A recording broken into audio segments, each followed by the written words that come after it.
The rain came down like it had something personal to settle with the earth, heavy drops pounding the tin roof of the small wooden house at the edge of Maple Creek Road, a sound so steady and loud it felt like the world itself was knocking.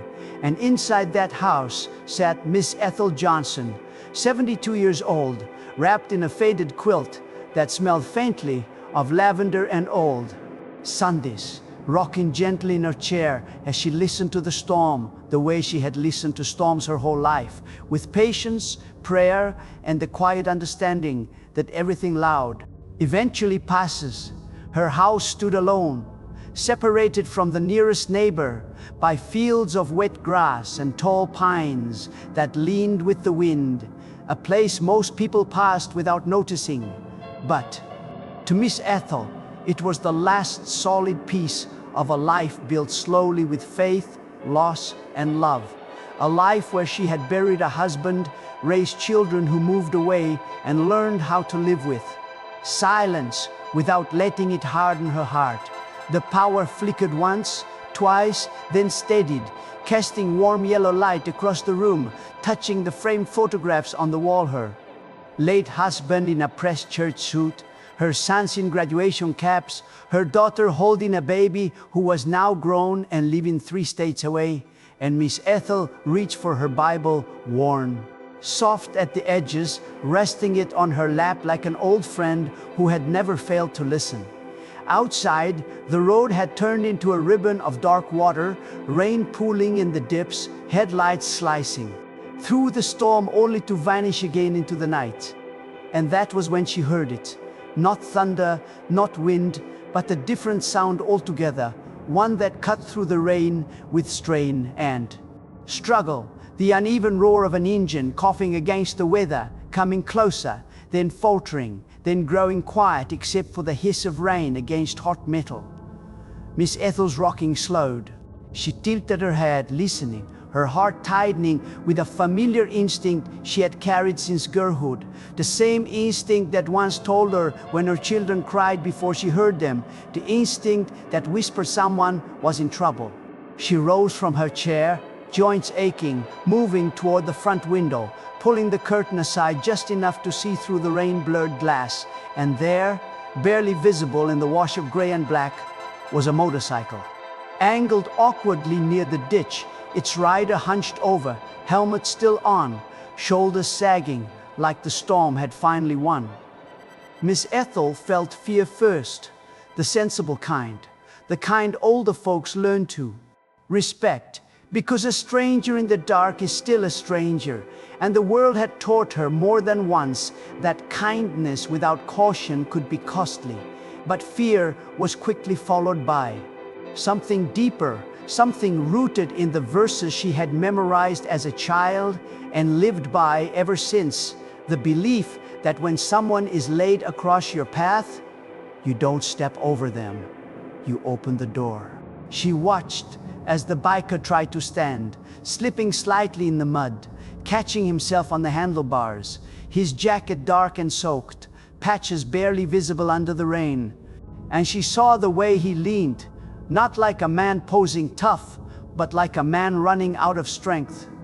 Her hand hovered over the light switch by the door, and in that moment, 1,000 thoughts rushed through her mind. What if he was dangerous? What if he was drunk? What if this was a mistake?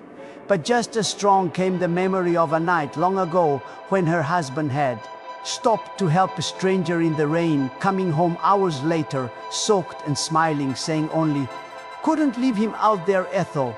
And she remembered how proud she had been of that simple sentence. The biker staggered again, this time dropping to one knee, rain bouncing off his helmet, his gloved hands pressing into the mud as if he were praying to the ground itself. And something inside Miss Ethel settled into decision. She turned on the porch light. The yellow glow cut through the rain like a promise, illuminating the path from road to door, and the biker looked up slowly, as if surprised that the darkness had answered him back. Miss Ethel opened the door, just enough to let her voice out before the storm rushed in. "Son," she called, her voice firm but kind. shaped by decades of teaching, Sunday school and raising children. You all right out there? The biker froze for a second, then struggled to his feet again, removing his helmet with shaking hands, revealing a face lined not with age, but with wear, rainwater mixing with something else that might have been blood or might have been tears, and when he spoke, his voice was hoarse, nearly swallowed by the rain. "Ma'am," he said, hesitation heavy in the word, "I didn't mean to stop here. Bike just gave up on me." Miss Ethel studied him carefully, noting the way his eyes kept dropping, the way his shoulders stayed slumped even when he tried to stand straight, the way pain lived in his posture, and she nodded once, slow and deliberate. "Well," she said, opening the door wider, letting the warmth spill out into the storm, "you can't stay out there like that. Come on in before this rain decides to drown the whole county." The biker hesitated, rain pouring down his face, his boots sinking slightly into the wet ground, and for a brief moment Miss Ethel saw something raw flicker across his expression, disbelief mixed with relief, like a man who hadn't expected mercy and didn't know what to do when it showed up anyway. "I don't want to trouble you," he said quietly.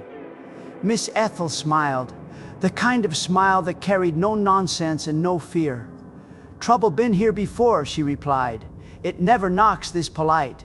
She stepped back, holding the door open fully now, and after one last glance at the dark road behind him, the biker lifted his broken body and walked toward the light, unaware that with each step he was walking into a moment that would echo far beyond this small house, far beyond this storm, into a week that would end with a sound so loud it would shake the town. Awake. A sound made not of rain, but of 1,000 engines, answering a kindness that had been given without expectation.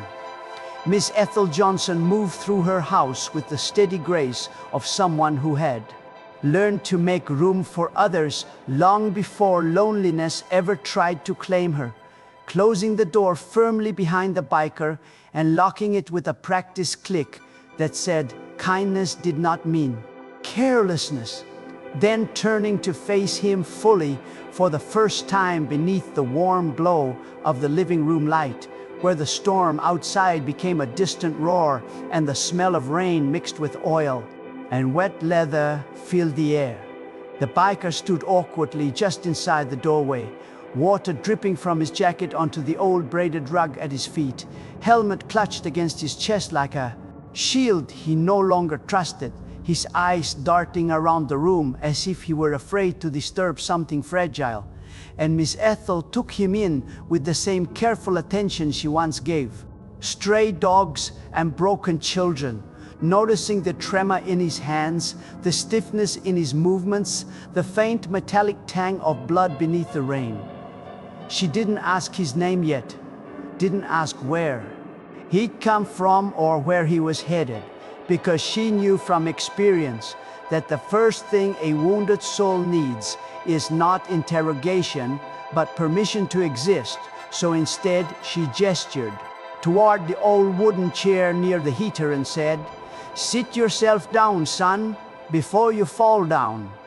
Her voice gentle, but carrying the authority of a woman who had raised 3 children through sickness and scarcity and survived long enough to know when her instructions were not suggestions. The biker hesitated only a second before obeying, lowering himself carefully onto the chair with a small hiss of pain that slipped out before he could stop it, and Miss Ethel caught the sound, filing it away in her mind like a note in a hymn that didn't belong. She crossed the room and turned the heater up a notch, the soft hum filling the space between them, then returned to the kitchen, already pulling down a clean towel and a small basin, her movements efficient, purposeful, born from years of tending to scraped knees, fevered brows, and a husband who'd come home from construction jobs more bruised than he ever admitted. As she filled the basin with warm water. She spoke without looking at him, giving him space to breathe. "Storm like this don't care who you are," she said. "It'll wear you down, same as anybody."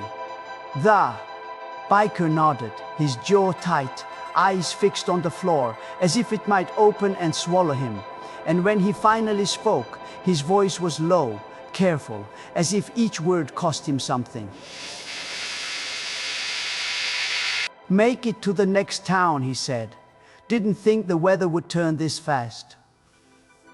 Miss Ethel hummed softly, a sound that carried neither judgment nor surprise. "Weather got a mind of its own," she replied. "So do people. Both tend to change without warning." She returned with the basin and towel, setting them down on the small table beside him, and only then did she look at his face fully, her eyes sharp but kind, catching the faint cut along his temple where the helmet must have shifted, the bruising already blooming along his cheekbone, the exhaustion etched deeper than any fresh wound. "Let me see that," she said, nodding toward his head, and when he stiffened, she added, "I ain't here to hurt you."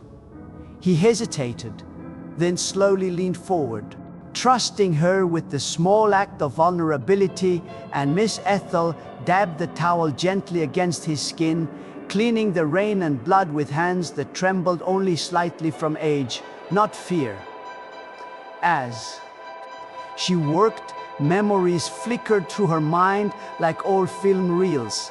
The night her younger son came home bleeding after a foolish fight, the countless Sundays she patched up children at church with borrowed bandages and whispered prayers, the long evenings she sat alone after her husband passed, wondering if her days of being needed were behind her, and she realized, with a quiet ache, that she had missed this, not the injury, but the purpose, the feeling that her hands still mattered. "You hurt anywhere else?" she asked. The biker shook his head, then paused. "My ribs," he admitted. "And my pride." Miss Ethel snorted softly, a hint of humor breaking through.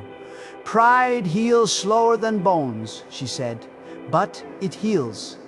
She finished tending to his cut and stood, setting the towel aside. "I got some dry clothes that belong to my husband," she said. "They'll be too big, but big don't hurt nobody." The biker looked up at her then, really looked, and something like emotion tightened his throat. "I don't deserve all this," he said quietly. Miss Ethel met his gaze, unflinching. "Ain't nobody who deserves rain either," she replied. "Still falls." She turned toward the hallway, already moving to fetch the clothes, and as she walked, she thought about the life she had built inside these walls, modest but full, shaped by years of choosing care over comfort, faith over fear, and she knew without question that this moment fit into that life as naturally as breathing. When she returned, she handed him the folded clothes and pointed toward the bathroom. "Get yourself dry," she instructed. "Then we'll talk about supper." His eyes widened slightly. "You don't have to. I know," she interrupted gently. "But I am." He nodded, clutching the clothes like they were something precious, and disappeared down the hallway, leaving Miss Ethel alone again with the storm in her thoughts. She listened to the sound of the shower starting, water hitting tile, and she allowed herself a moment to sit at the kitchen table, folding her hands and whispering a prayer, not of fear, but of gratitude, thanking God for guiding a lost soul to her door and asking only for the wisdom to do right by him. When the biker returned, hair damp, shoulders wrapped in oversized flannel, looking smaller somehow without his leather armor, Miss Ethel had already set a pot on the stove, the smell of simmering soup beginning to fill the house, a smell that spoke of warmth, safety, and the promise that whatever storms waited outside, there was still a place in the world where a door could open and a stranger could be welcomed in. The man who emerged from Miss Ethel's narrow hallway hardly resembled the rider who had staggered up her porch steps an hour earlier, because without the leather jacket and helmet he looked less like a force of motion and more like a man worn thin by miles he hadn't counted, his broad frame softened by exhaustion, his shoulders hunched, not from cold now, but from something heavier, something that had lived inside him long before the storm found him. He stood awkwardly near the kitchen doorway, flannel sleeves rolled past his wrists, hands clasped together as if he didn't quite know where to put them. And Miss Ethel took in the way he avoided the mirror hanging near the door, the way his eyes flicked away from his own reflection like it might accuse him of something he wasn't ready to answer for.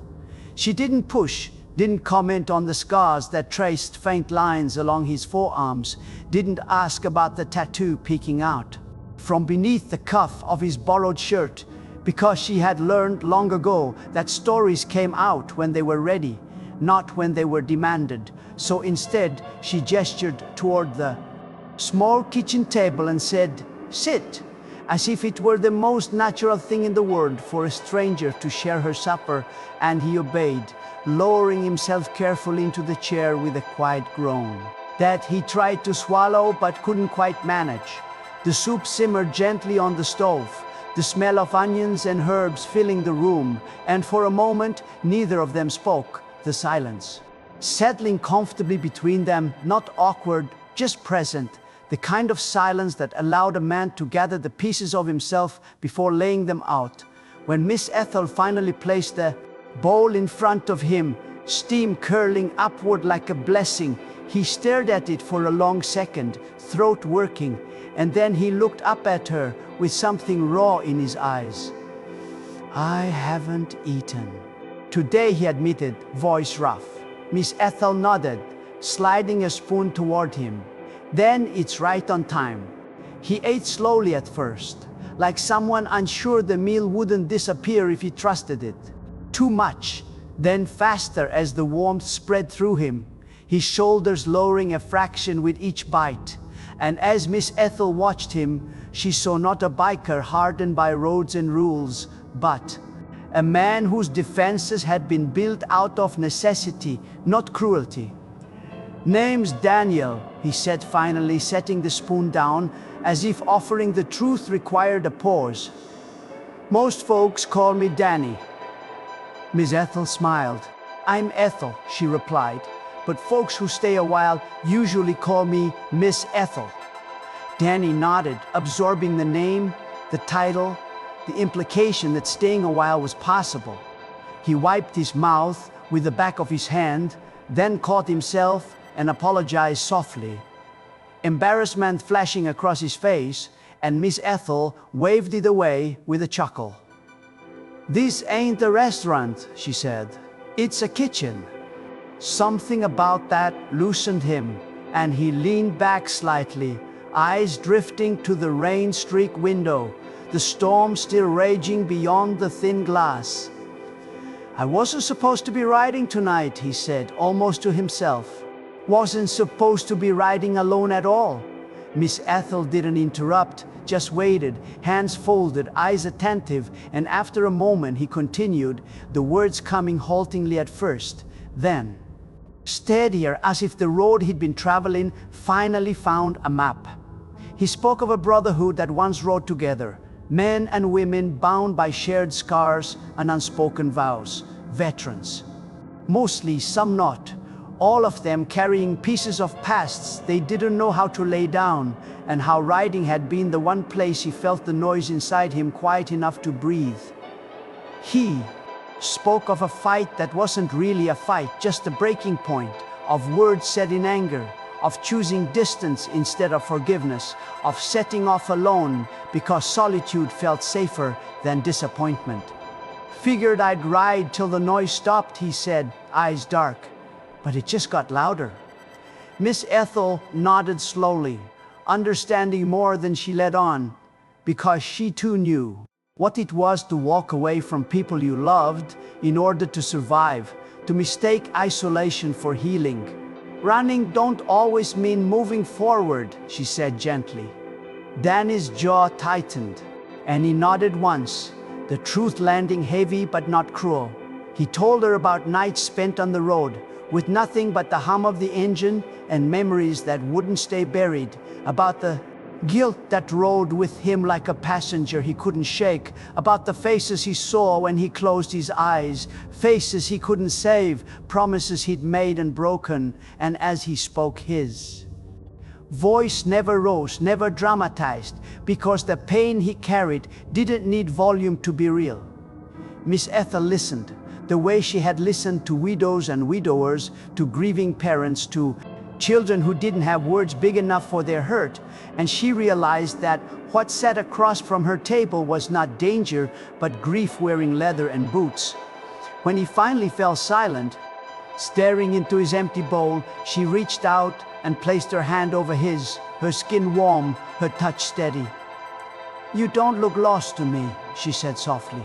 "You look tired." Danny swallowed hard, the muscles in his neck working as if he were holding back something that had been waiting a long time to surface. "I don't know how to go back," he admitted. Miss Ethel squeezed his hand once, then released it, giving him back his space. "Most folks don't," she replied, "but going back ain't the same as making things right. Sometimes you just need to stop long enough to remember who you were before you got hurt." The rain began to ease outside, the heavy pounding softening into a steady drizzle. And in the quiet that followed, something inside Danny shifted, not fixed, not healed, but acknowledged. And for the first time in days, he felt the weight on his chest lift, just enough to draw a full breath. He looked around the small kitchen, at the worn cabinets, the crocheted placemats, the calendar with church events circled in red, and he felt something unfamiliar settle in his gut, something dangerously close to hope. "I don't know why you're doing this," he said quietly. Miss Ethel smiled, standing to clear the dishes. "That's all right," she said. "You don't need to." Outside, the storm began its slow retreat, leaving behind a washed clean night and the road that would still be there in the morning. And inside that small house, beneath a roof that had weathered many storms before, a lost biker found himself seen. Not as a burden or a threat, but as a man worth the trouble of a warm meal and an open door, unaware that the kindness he had stumbled into would ripple outward in ways neither of them could yet imagine, calling back a brotherhood that had not forgotten him, and setting into motion a week that would end with a sound so thunderous it would make even the storm seem small. Night settled into Miss Ethel's house slowly, the way it always did after a hard rain, with the air outside cooling just enough to carry the scent of wet earth and pine through the slightly cracked kitchen window. And inside the small rooms, the quiet felt fuller now, less lonely, shaped by the presence of another heartbeat moving gently through the space. Danny sat back at the table. Long after the soup bowls had been cleared, his hands wrapped around a mug of hot tea. Miss Ethel had pressed into them without asking, the steam rising between his fingers like something alive. And for the first time since he had pulled off the road, he allowed himself to stop scanning for exits, stop bracing for the moment he would have to leave again. Miss Ethel moved about the kitchen, rinsing dishes, wiping the counter, humming an old gospel tune, so softly it felt more like memory than sound. And the simple normalcy of it all pressed against Danny's chest in a way that was both comforting and painful, because it reminded him of how long it had been since he'd sat in a place where nothing was expected of him except decency. When the clock on the wall clicked past 9, Miss Ethel turned toward him and said, "Storm's mostly done, but it's too late and too slick for you to be back out there tonight." Not as a question, but as a fact.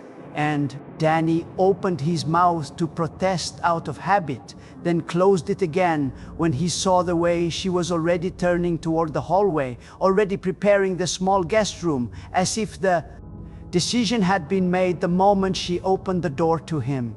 He followed her down the narrow hall, noticing the photographs lining the walls, pausing briefly at one of a younger Miss Ethel, standing beside a tall man in work boots and a pressed shirt, both of them smiling with the quiet pride of people who had built something together with their hands. And she caught his gaze and said softly, "That was my Harold," the name spoken with affection and ache braided together. "He's been gone 12 years now." Danny nodded, not trusting himself to speak, because grief recognized grief without needing explanation.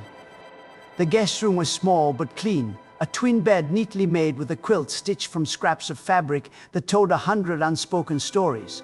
And Miss Ethel set a lamp on the nightstand, its warm glow pushing the shadows back into corners. "Bathroom's yours," she said. "Extra blankets in the closet if you need them. And don't worry about the bike. We'll look at it in the morning when it's light."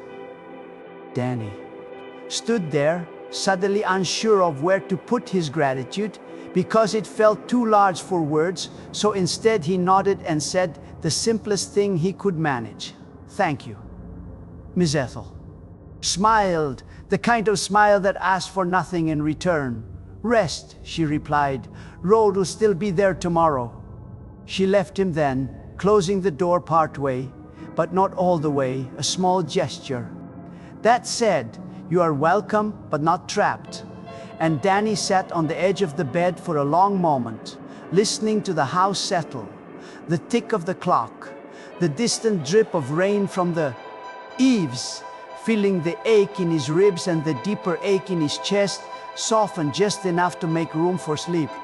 When he finally lay back, staring at the ceiling, his mind drifted not to the arguments he'd left behind or the miles yet to ride, but to the sound of Miss Ethel's voice calling him in from the storm, and the thought followed him into sleep like a benediction.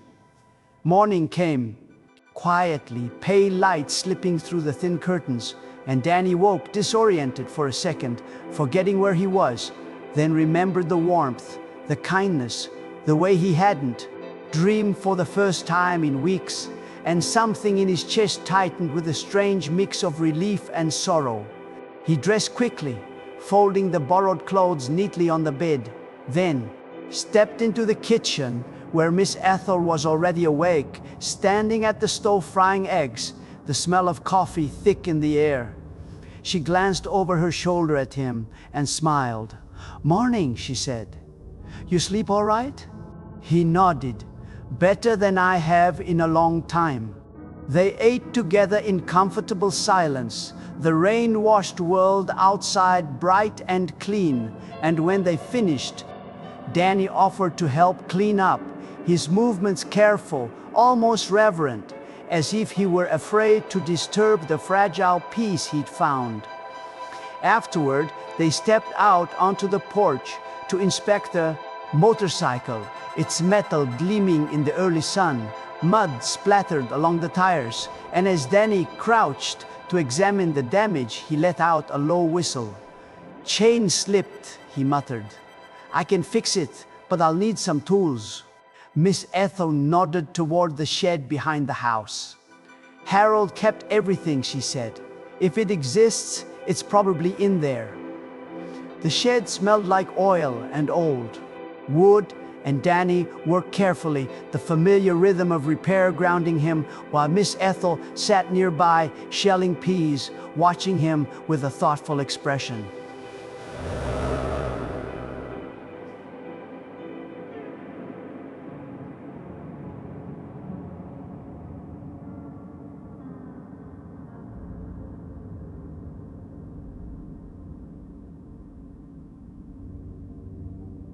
Straightened, wiping his hands on a rag, the bike looked ready again, solid, dependable, like it had been given a second chance. He stood there for a moment, the reality of leaving settling in, and something in his face must have betrayed him, because Miss Ethel spoke before he could. "You're welcome to stay another night," she said gently, "but I get the feeling you got places to be." Danny swallowed, nodding. "I do," he said quietly. And I think I know where I need to go now. He rolled the bike out to the edge of the road, helmet in hand, and turned back too. Miss Ethel, words crowding his throat. What you did, he said, voice thick. You didn't have to. You don't know what it meant. Miss Ethel stepped closer, placing a hand on his arm, her grip surprisingly strong. Kindness ain't a transaction, she said. You don't owe me a thing. He nodded, eyes shining, then pulled something from his pocket, hesitating before offering it. A small patch worn smooth at the edges, stitched with a symbol of wings and wheels. I ride with a group, he explained. Or I used to. This is ours. He pressed it into her hand. Just keep it. Miss Ethel looked at the patch, then at him, and smiled. I will. He mounted the bike then, the engine roaring back to life, and as he pulled onto the road, he glanced back one last time to see Miss Ethel standing on her porch, waving gently, the morning sun haloing her silver hair. He rode away lighter than he had arrived, carrying with him the echo of an open door and a warm meal, unaware that as he turned toward his brotherhood and his past, the story he would tell about a black grandmother who took him in during a storm would spread like fire through the ranks, stirring something fierce and loyal and unstoppable, setting into motion a response that would return to this quiet house, not with rain, but with 1,000 engines roaring in gratitude. 5. The days that followed slipped back into their familiar rhythm for Miss Ethel Johnson, quiet and measured, as if the storm had never come and the stranger had never crossed her threshold. Yet beneath the surface of her routine, something subtle had shifted, a faint echo that lingered in the corners of her thoughts and in the gentle ache of her hands when she folded laundry or turned the pages of her Bible in the late afternoons. Monday morning arrived with birdsong and sunshine, Maple Creek Road, dry and peaceful again, the ditch where the motorcycle had rested. Nothing more than a faint scar in the mud. And Miss Ethel rose early as always, brewed her coffee, and sat at the kitchen table, watching the steam curl upward, half expecting to hear the low rumble of an engine or the soft shuffle of boots behind her, only to be met with the steady quiet she had known for years. She told herself it was good, that life returning to normal meant everything was as it should be. But even as she went about her chores, she found her eyes drifting to the patch Danny had given her, now resting on the small shelf beneath the family photographs, its worn stitching catching the light like a promise she didn't quite understand yet. She picked it up once, turning it over in her fingers, wondering what stories it carried, what roads it had seen, and then she set it back gently, as if it were something alive that needed its rest.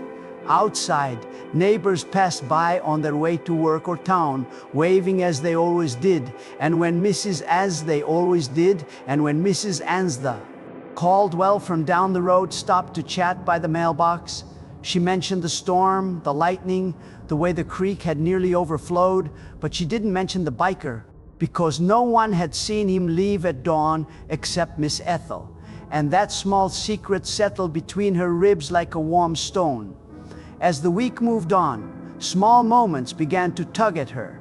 Attention, moments she couldn't quite explain, like the way a pickup truck slowed near her house on Tuesday afternoon, the driver glancing toward the porch before moving on, or how a man she didn't recognize stopped at the edge of her property on Wednesday evening to take a photograph of the old oak tree near her fence, nodding politely before driving away without a word.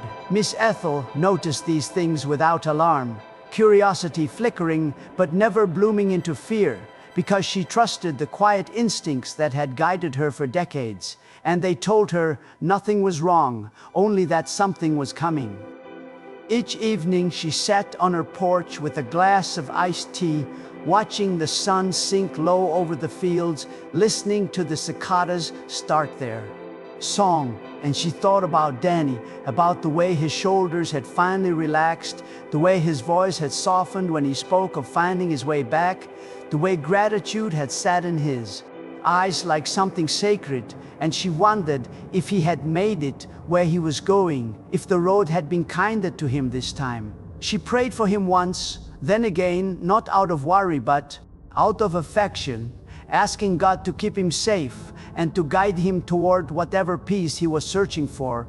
And with each prayer, she felt the strange but comforting sense that her small act of kindness had been part of something larger, even if she couldn't yet see its shape. By Thursday, the feeling had grown stronger, a gentle tension in the air that reminded her of the moments before a summer storm breaks. And when she mentioned it to her daughter on the phone that night, laughing it off as nerves, her daughter grew quiet for a moment before saying, "Mama, you've always had a way of knowing when things are about to change." And Miss Ethel smiled into the receiver, thinking of all the times that had proven true. Friday morning dawned, bright and clear, the sky wide and blue, and Miss Ethel went about her tasks with a peaceful heart, humming hymns as she swept the porch and watered her plants, unaware that miles away, messages were spreading from rider to rider, calls being made, engines being checked, and plans forming with a precision born from loyalty and gratitude. She felt none of that yet, only the stillness of her small world, only the comfort of routine.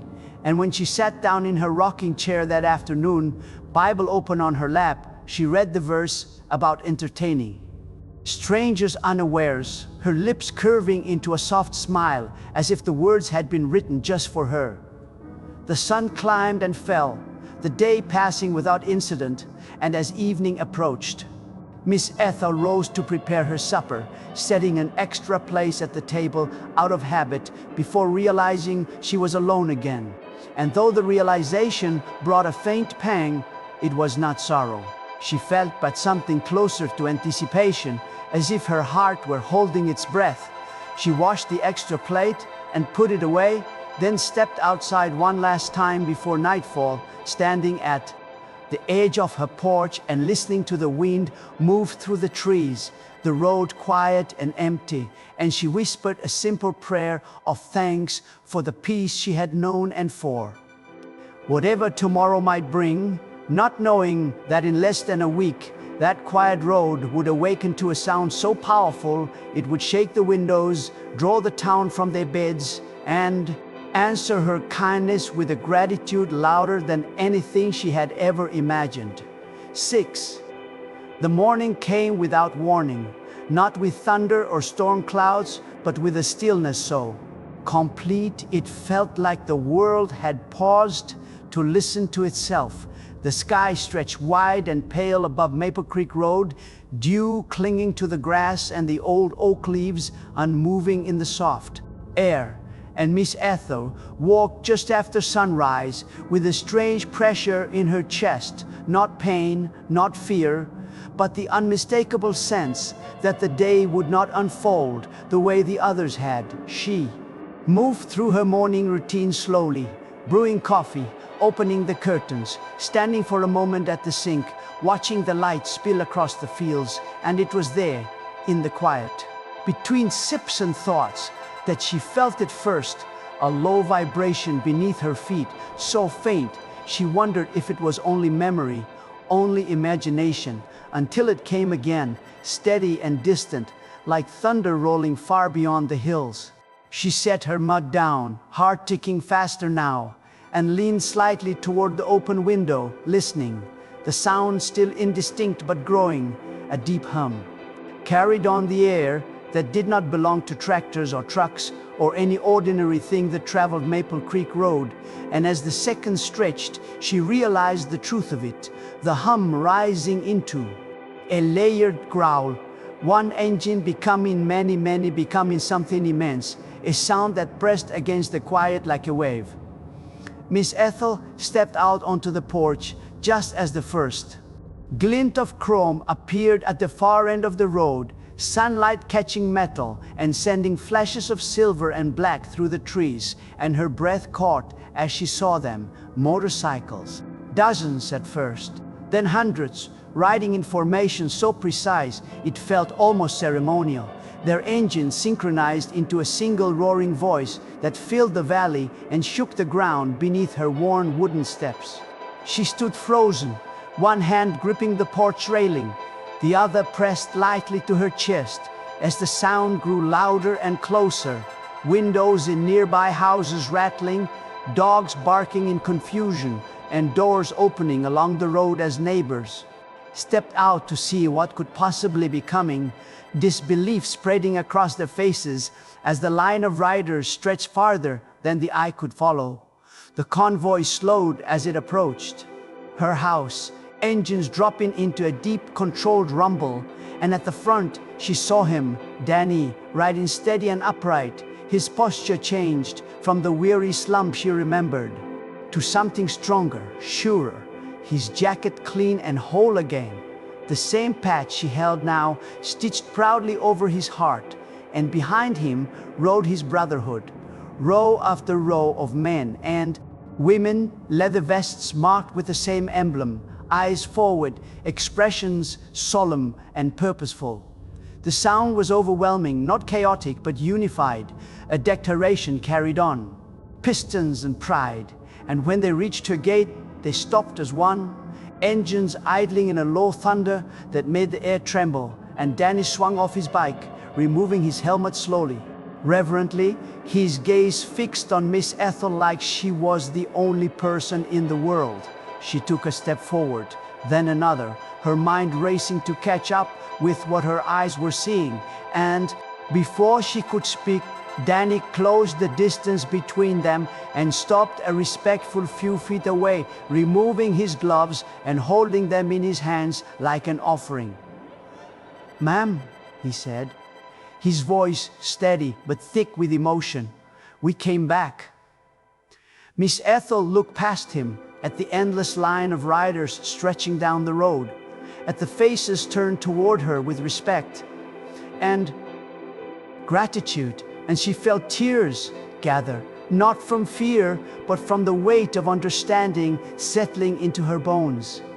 "All this," she said softly, her voice barely carrying over the engines, "for one night?"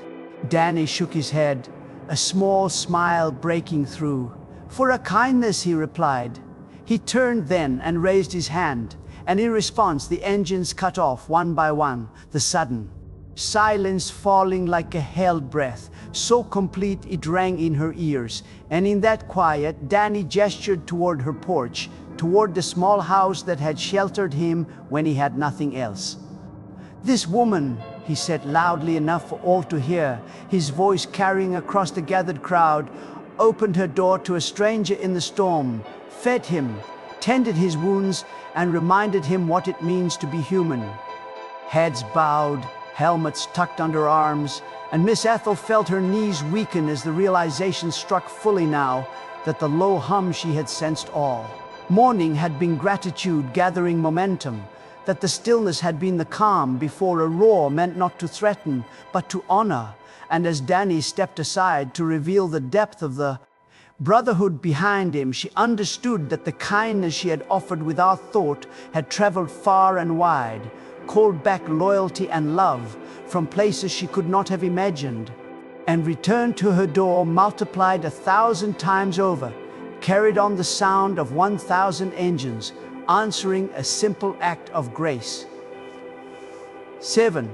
Miss Ethel stood at the edge of her porch as if rooted there, the quiet after the engines cut, ringing louder in her ears than the roar had moments before, and when she finally found her voice, it came out, gentle and trembling, shaped by wonder rather than fear, because standing before her was not chaos or threat, but a living wall of gratitude, row upon row of riders, dismounted now, boots hitting the ground in unison, helmets tucked respectfully under arms, faces solemn and softened by emotion as they looked toward the small black woman who had unknowingly become the center of their journey.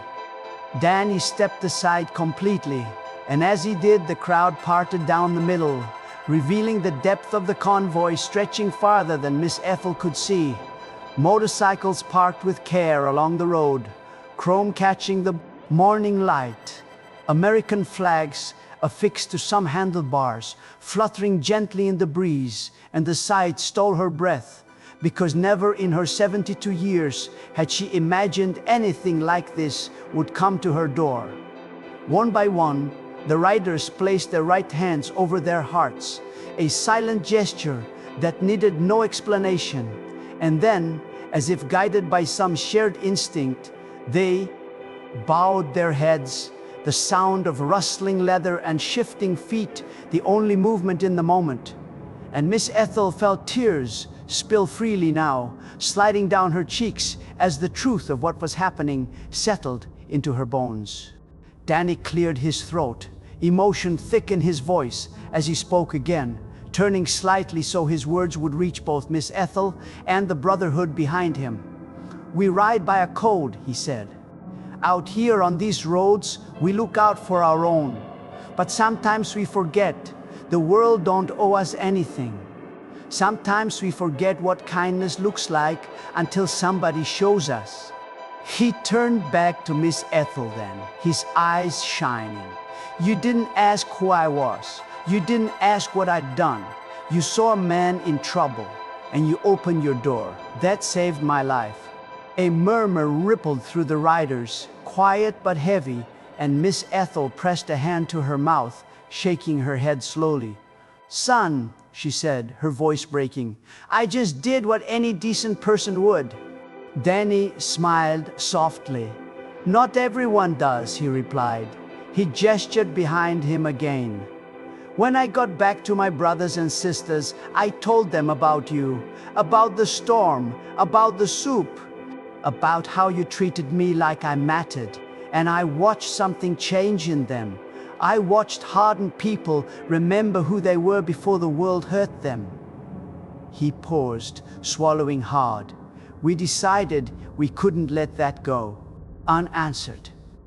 At his signal, a rider stepped forward, carrying a large, carefully wrapped frame, and another followed with a small wooden box, and Miss Ethel's neighbors had gathered now at the edges of the road, drawn by curiosity and the sheer magnitude of what they were witnessing.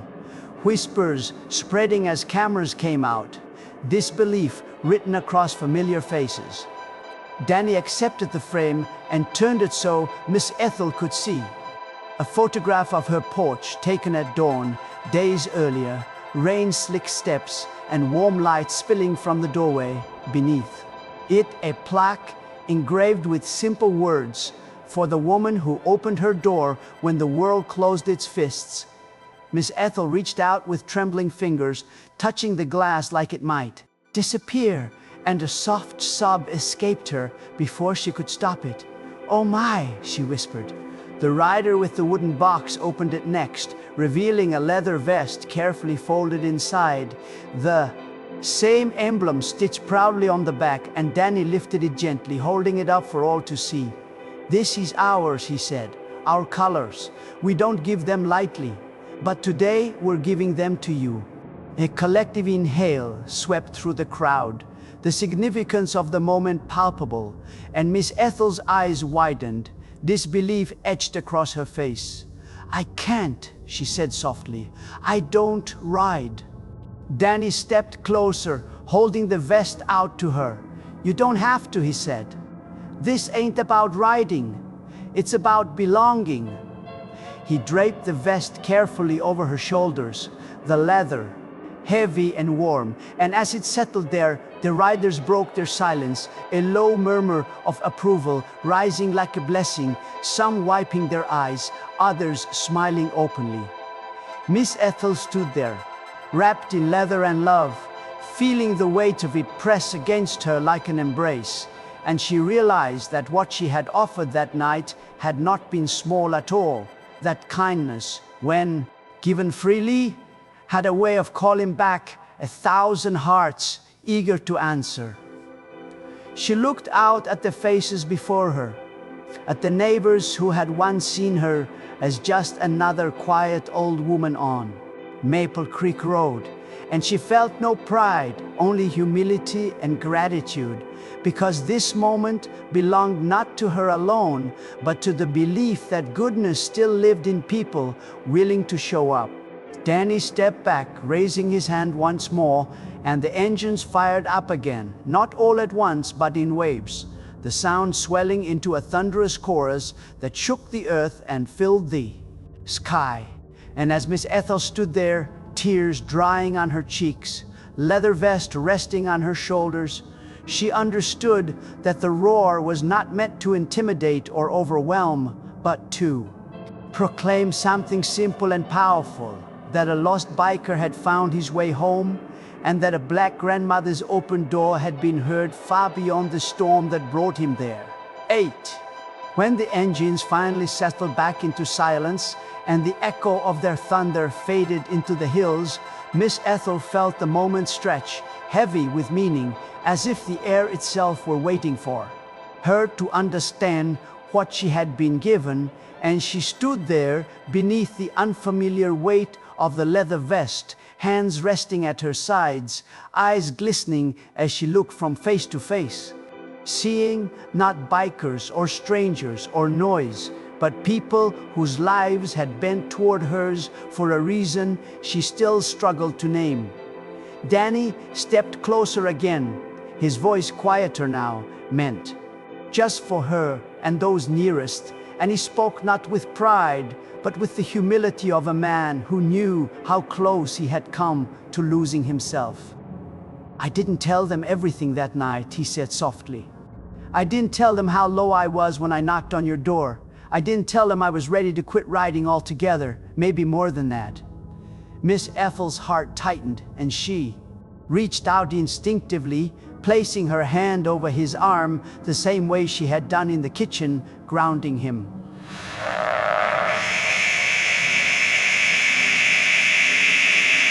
It was a reminder that I was still worth saving, that I wasn't just the things I'd seen or the mistakes I'd made.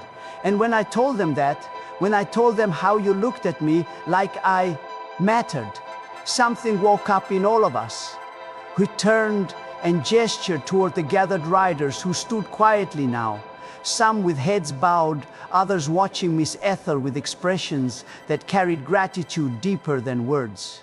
"Every one of these engines out here," he said, "belongs to someone who's been lost at one point or another.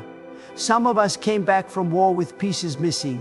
Some of us lost families. Some of us lost ourselves. And most days, the world looks at us and only sees noise, danger, trouble. A murmur of agreement rippled through the group, subtle but strong. But that night," Danny went on, "you didn't see a biker. You saw a man. And that changed everything." Miss Ethel shook her head gently, her voice steady despite the emotion rising in her chest. "I didn't do anything special," she said. "I just opened my door." Danny smiled sadly. "That's what nobody does anymore." He stepped aside then, allowing others to come forward, and one by one riders approached, not crowding her but forming a respectful line, each offering a handshake, a nod, a quiet thank you, their voices low and sincere, sharing fragments of their own stories in brief moments, lost sons, broken marriages, years spent carrying anger like armor. And with each story, Miss Ethel felt the truth settle deeper, that the kindness she had offered had not landed on empty ground, but on hearts already cracked open by life. A woman rider with silver streaks in her hair stepped forward, removing her gloves and holding Miss Ethel's hands between hers. "My mama looked just like you," she said softly. "She passed before I made it back home. Thank you for being what I lost." Miss Ethel squeezed her hands, tears slipping free again. "You're home now," she replied without hesitation. Another rider, tall and broad-shouldered, knelt briefly before her, his voice thick. "I haven't prayed in years," he admitted, "but today I did. Miss Ethel closed her eyes for a moment, whispering a blessing that came as naturally as breath. And when she opened them, again she saw something she hadn't expected.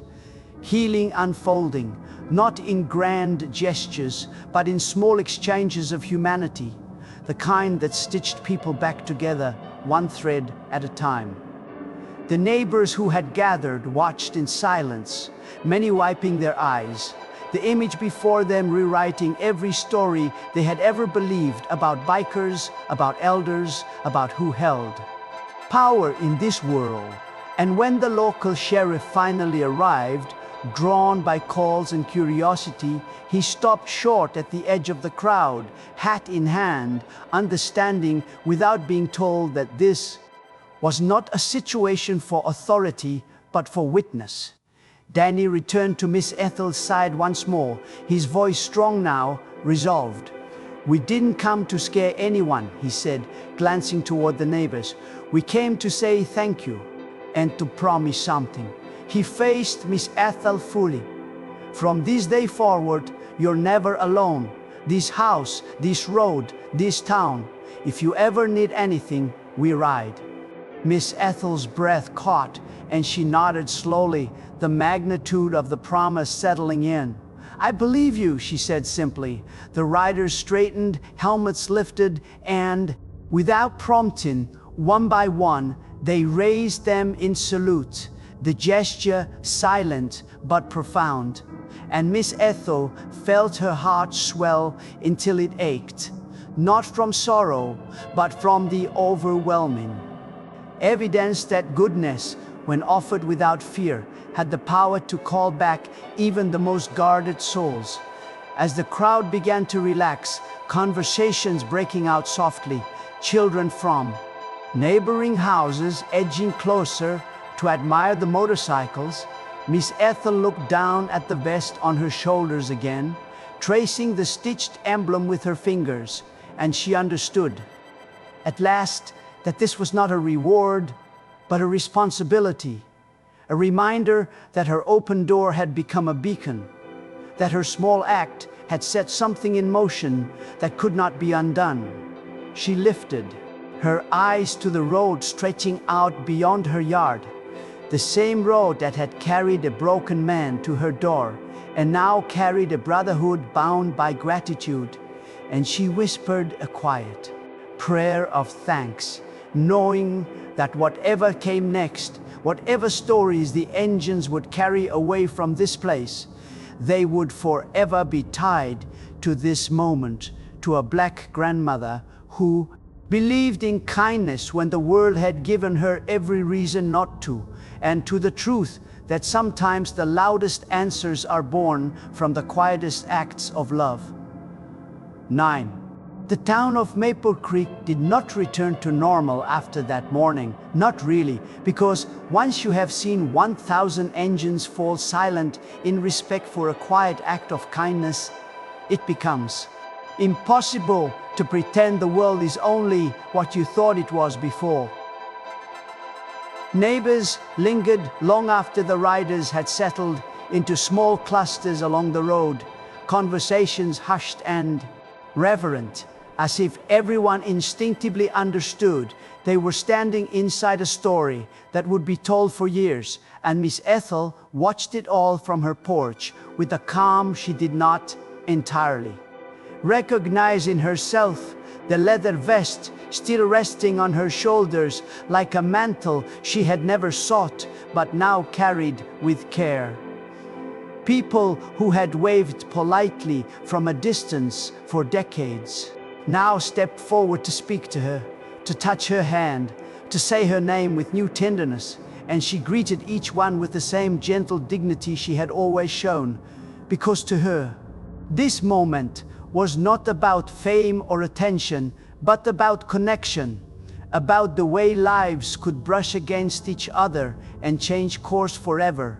The riders mingled with townsfolk, answering questions patiently, sharing coffee offered by neighbors who had rushed home to brew extra pots, laughing softly with children who stared wide-eyed at the motorcycles, And in those simple interactions, old assumptions dissolved quietly, replaced by something more honest, more human.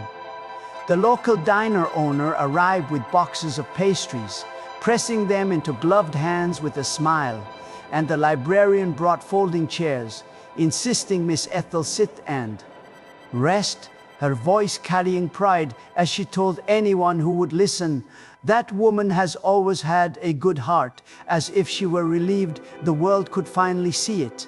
News traveled fast, faster than engines ever could. And by midday, people from nearby towns began to arrive, drawn by stories shared over phones and social media, arriving not to gawk, but to witness, to be part of something rare. And though cameras appeared and questions were asked, Miss Ethel answered them all the same way, deflecting praise, insisting the story was not about her, but about what happens when people choose care over fear. When a reporter asked her how it felt to have so many bikers show up at her door, she smiled softly and said, "It felt like love answering love." And the simplicity of the statement silenced even the most practiced of questioners. Danny watched all of this with a quiet satisfaction, standing slightly apart, observing how the town that had once felt distant now wrapped itself around Miss Ethel with newfound warmth, and he realized that her kindness had not only pulled him back from the edge, but had bridged a divide he hadn't even known he was carrying, a divide between who he thought he was and who he could still be.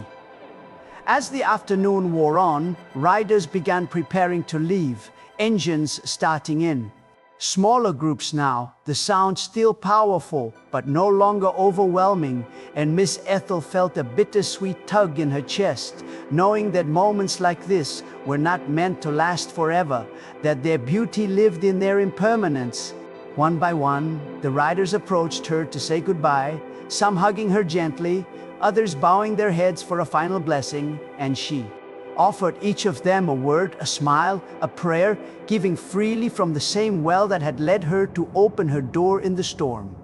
The neighbors lingered as well, reluctant to let the magic of the morning fade too quickly.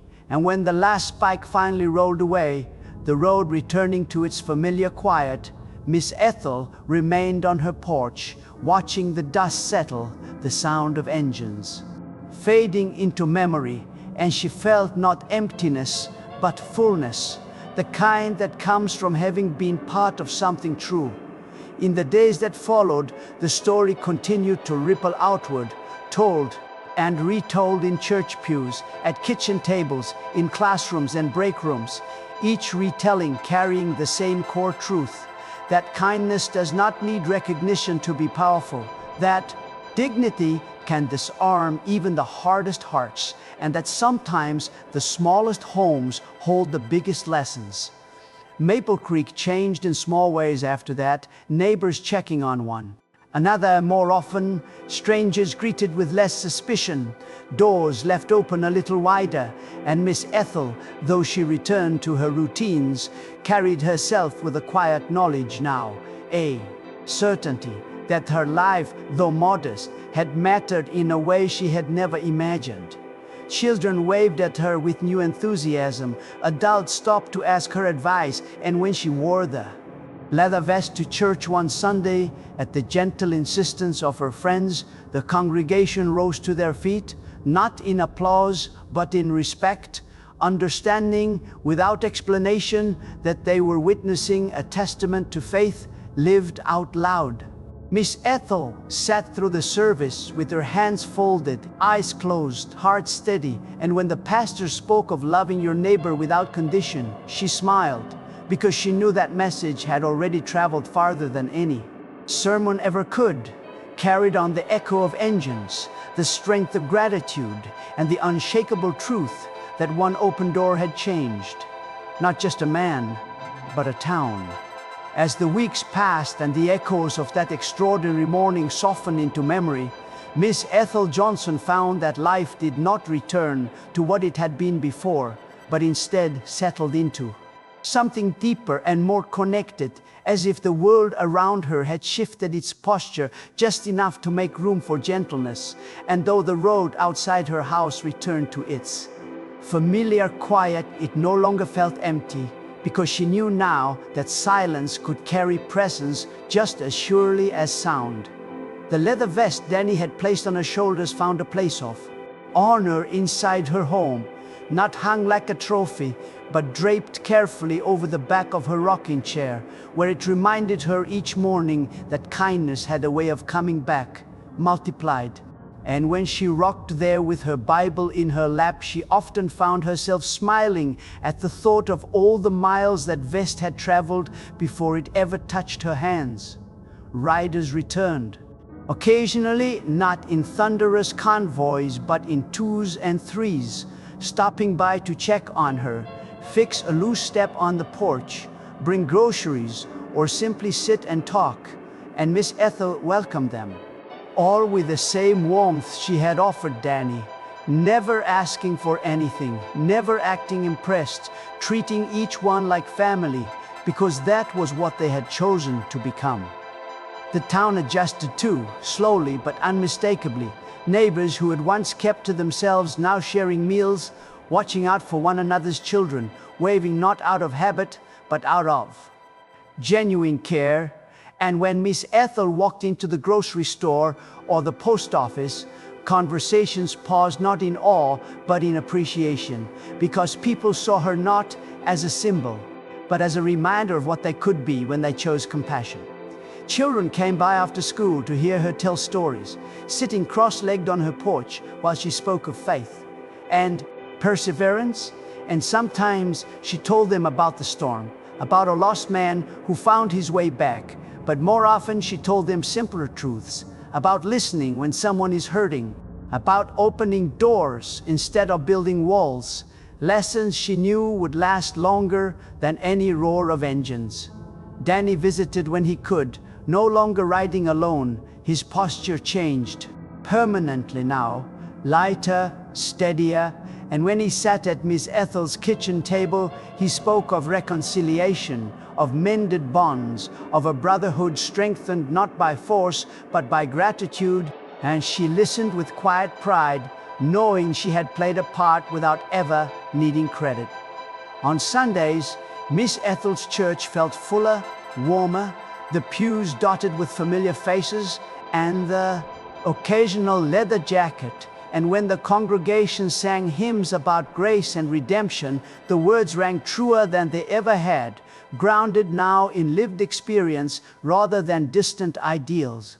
Miss Ethel grew older, as everyone does, but she carried herself with renewed purpose, her days filled not with waiting, but with giving, her nights peaceful, her prayers lighter, because she had seen with her own eyes how a single act of kindness could ripple outward, reshaping lives she would never fully know. When people asked her what she thought the lesson of it all was, she never gave a speech, never dressed it up. She simply said, "You never know who's knocking, and you never know who's listening." And in those few words lived the legacy of an open door, a stormy night, and a love that returned not quietly, but with the promise that as long as people chose to care, no one was ever truly alone. As time carried Miss Ethel gently forward, the weight of what had happened did not fade, but transformed, settling into her life like a steady heartbeat that reminded her each day that love, once given, never truly leaves.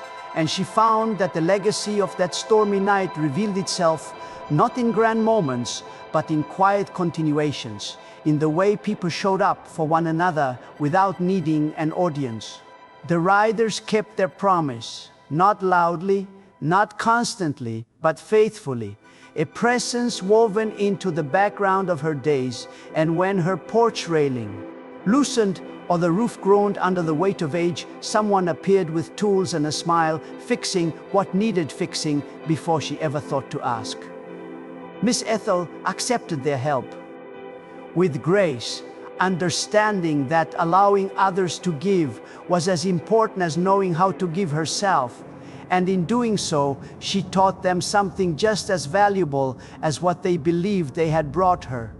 Letters began to arrive from places she had never visited, envelopes stamped with distant cities and towns, written by people who had heard the story through the brotherhood, through friends, through a ripple of gratitude that traveled farther than any roadmap. And each letter carried a piece of someone's life, a confession, a thank you, a promise to do better.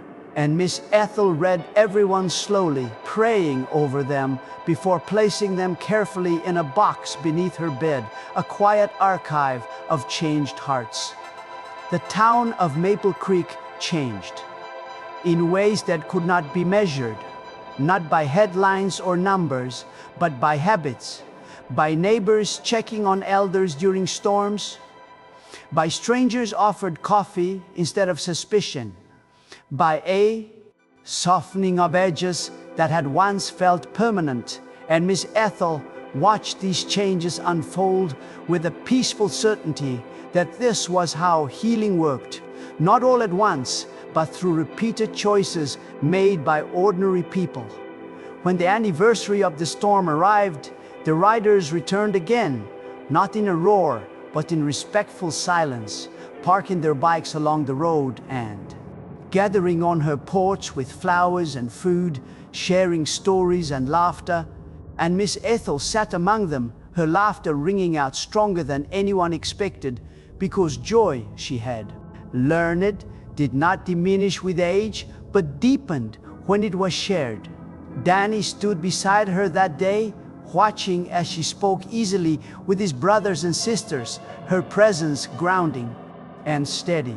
And he realized that the woman who had saved him had also given him something far more enduring than shelter.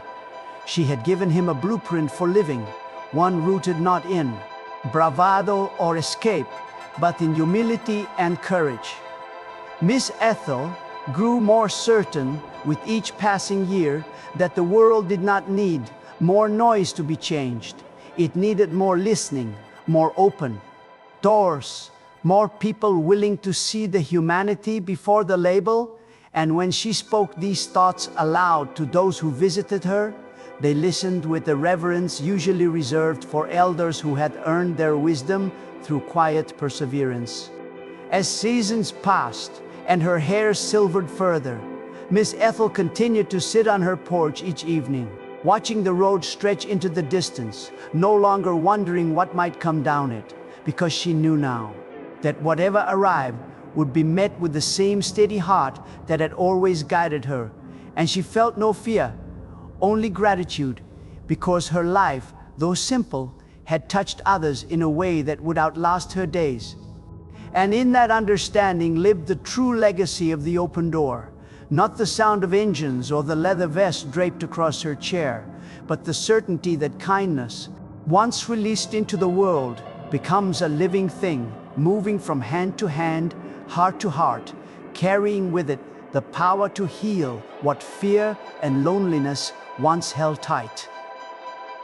11.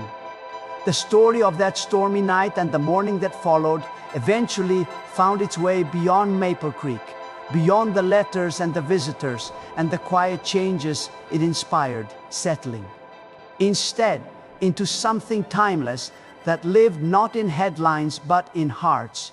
And Miss Ethel Johnson understood this as she sat once more in her rocking chair, the leather vest draped behind her, the road outside calm and familiar, the sun dipping low and painting the sky in soft golds and purples that reminded her of all the evenings she had watched pass in silence before learning how full silence could truly be. She reflected often on how little she had thought that night, how she had simply listened to the tug in her spirit and opened her door, and how that small, uncalculated decision had echoed louder than she could have ever imagined, because it had met a moment of need with compassion instead of fear. The engines that roared outside her home that morning eventually faded into memory, but their meaning never did, because they had spoken a truth. Too many people forgot that gratitude has a voice, and when it is allowed to speak, it can move mountains, mend broken bonds, and return dignity to those who believed it was lost forever. Miss Ethel watched the world with gentle eyes now, not because it had grown kinder overnight, but because she had seen proof that kindness still lived wherever people chose to act on it, and she carried that proof with her like a quiet flame, warming every interaction, every prayer, every open hand. Danny continued to ride with his brotherhood, no longer running from his past, but riding alongside it, transformed not by force or fear, but by the memory of a warm kitchen, a bowl of soup, and a woman who saw him as a man when he had forgotten how to see himself, and wherever he went, he told her story, not as legend, but as instruction, reminding others that sometimes the road home begins at someone else's door. Maple Creek remained a small town, its roads still narrow, its houses still modest, but something essential had shifted there. An understanding passed quietly from neighbor to neighbor, from parent to child. That generosity was not weakness, and that strength did not always announce itself with noise. And Miss Ethel smiled whenever she sensed those lessons taking root, knowing she had never needed a pulpit or a platform to teach them. As the years continued their gentle march, Miss Ethel aged with grace, her steps slower, her hands softer, but her spirit unshaken. And when people asked her what she remembered most about the day 1000, engines roared outside her door, she never spoke first of the sound or the crowd or the gifts. She spoke instead of the rain, of a man standing alone in the dark, and of the moment she chose to turn the porch light on. And that, more than anything else, became the heart of the story, that the loudest answers are often born from the quietest choices, that the world is changed not by those who wait for permission, but by those who open doors when it would be easier to keep them closed. If this story touched you, if it reminded you that humanity still breathes in unexpected places, then carry it with you, share it, live it. Because somewhere out there, a storm is falling, a road is empty, and someone is hoping for a light to come on.